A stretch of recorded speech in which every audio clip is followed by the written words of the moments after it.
Hello friends, आज हम discuss करेंगे थिंकिंग प्रोसेस बाय जीन पियाजे। जीन पियाजे ने थिंकिंग प्रोसेस बताई है। देखते हैं क्या बताया था। बहुत इंपॉर्टेंट टॉपिक है ये। एचटेट में 1 से 2 क्वेश्चन उठाते हैं और बहुत छोटा भी टॉपिक है।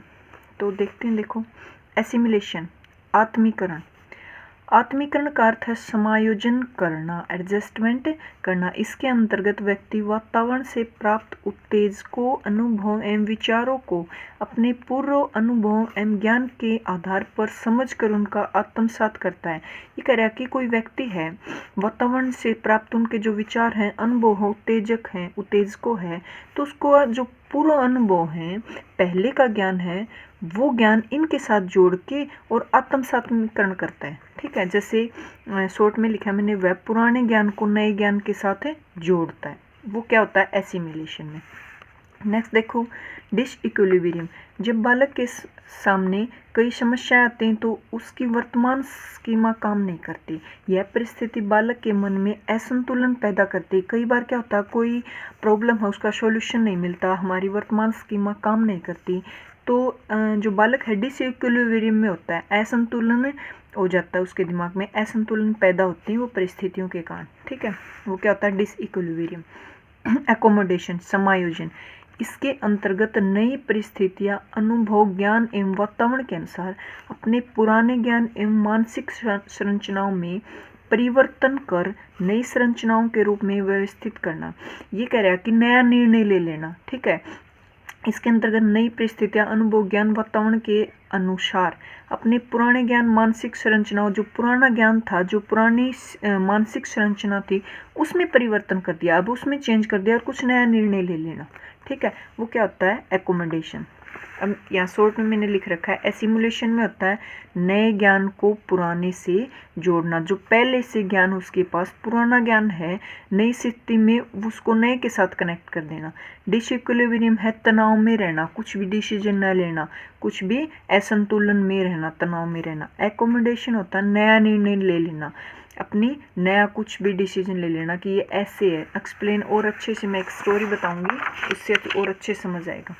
देखो, क्वेश्चन जो आते हैं तीनों की मैंने डेफिनेशन बता दी, छोटी सी स्टोरी है, उसके आधार पर डेफिनेटली आप क्वेश्चन सोल्व कर पाओगे। ठीक है, बिल्कुल छोटी। देखो, एक बच्ची है छोटी सी, वो बीमार हो जाती है और हॉस्पिटल में उसको एडमिट कर दिया जाता है।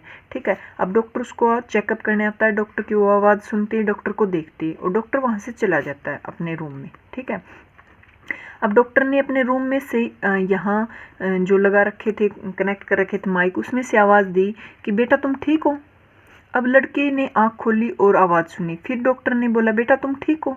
अब लड़की को यहाँ कोई नहीं दिख रहा था। ठीक है, तो उसने अपना पुराना ज्ञान, क्योंकि पहले डॉक्टर यहाँ आ चुका था, उस लड़की ने डॉक्टर की आवाज़ सुन ली थी पहले, तो लड़की ने अपने पुराने ज्ञान को उसकी आवाज़ के साथ कनेक्ट किया कि ये तो डॉक्टर की आवाज़ है।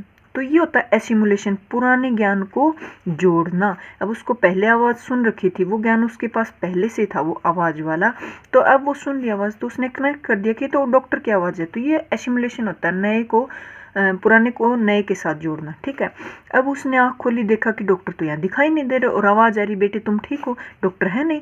तो डिसइक्विलिब्रियम में असंतुलन पैदा होगा कि आवाज़ आ रही डॉक्टर नहीं, कौन बोल रहा है। ठीक है, यहाँ डिसइक्विलिब्रियम है।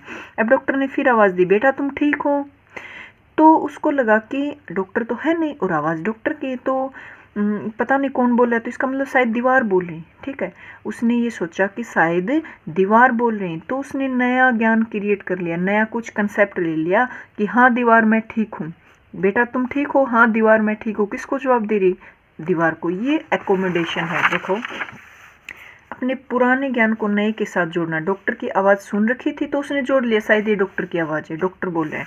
डिसइक्विलिब्रियम में कैसे कि उसको तो डॉक्टर दिखाई नहीं, रूम में कोई नहीं था, तो वो तनाव में हो गया, असंतुलन पैदा हो गया कि आवाज़ कहाँ से आ रही है। ठीक है, एकोमोडेशन में होता है कि नया निर्णय ले लेना, हाँ दीवार मैं ठीक हूँ, क्योंकि डॉक्टर तो दिखाई नहीं, कोई था ही नहीं रूम में, तो शायद दीवार बोली हाँ दीवार मैं ठीक हूँ, नया निर्णय ले लिया उसने। देखो, एक वर्ड दिया था पियाजे ने, स्कीमा। पियाजे का विचार था कि प्रत्येक व्यक्ति का वस्तुओं व्यक्तियों और जीवन की परिस्थितियों के साथ व्यवहार करते समय अपना खुद का ढंग होता है। पियाजे ने बताया था कि कोई भी व्यक्ति किसी वस्तु के साथ, अदर व्यक्ति के साथ या जीवन की किसी भी परिस्थिति में खुद का ही ढंग लगाएगा, खुद की सोच लगाएगा, खुद की समझ लगाएगा। उसको उसने स्कीमा बताया था कि खुद का ही स्कीमा यूज करेगा वो। तो कई बार ये डायरेक्ट बताते हैं कि स्कीमा जो वर्ड था किसका कंसेप्ट था, पियाजे का। एडोप्टेशन, अनुकूलन 2 से 7 वर्ष में होता है।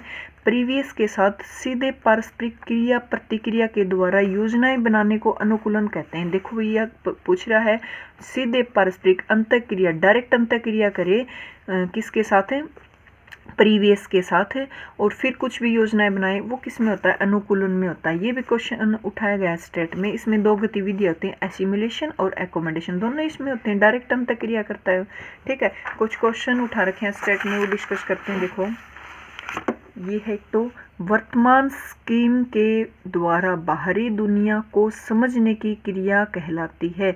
देखो वर्तमान जो स्कीम पहले से उसके पास ज्ञान है उसके द्वारा समझना, जैसे बच्ची को पहले का ज्ञान था कि डॉक्टर की आवाज़ उसने सुन ली थी, फिर वो समझ रही थी कि शायद डॉक्टर की आवाज़ आ रही है ऐसे, तो किस में आता है, एसिमुलेशन में आता है। वर्तमान स्कीमा के द्वारा बाहरी दुनिया को समझने की क्रिया एसिमुलेशन होती है, ठीक है। ये पूछा गया TGT 2017 में।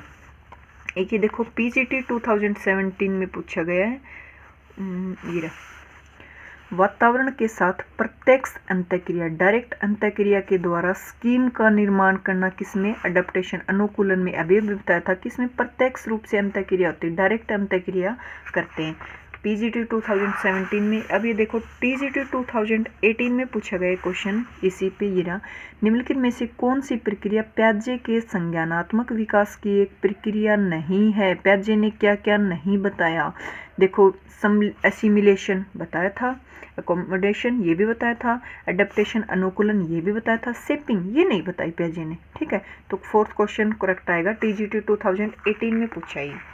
TGT 2019 में क्वेश्चन उठाए यहीं से, ये है, ये रहा, नई सूचनाओं को पूर्ववर्ती विद्यमान मानसिक संरचनाओं में व्यवस्थित करना क्या कहलाता। नई सूचनाओं को पूर्ववर्ती विद्यमान मानसिक संरचनाओं में, जो पहले से उसको ज्ञान पता था उसका नई जो सूचना मिली है उसमें व्यवस्थित करना क्या कहलाता। देखो पुराने ज्ञान को नए से जोड़ना किस में बताया था, एसिमुलेशन में बताया था तो मैंने, ठीक है। देखो काफ़ी क्वेश्चन जो ये स्टोरी पे बेस्ड है, जिसको स्टोरी अच्छे से समझ आ गई, जिसने समझ ली, डेफिनेशन समझ ली, वो ये सभी क्वेश्चन अटेम्प्ट कर सकता है, ठीक है। Thank you.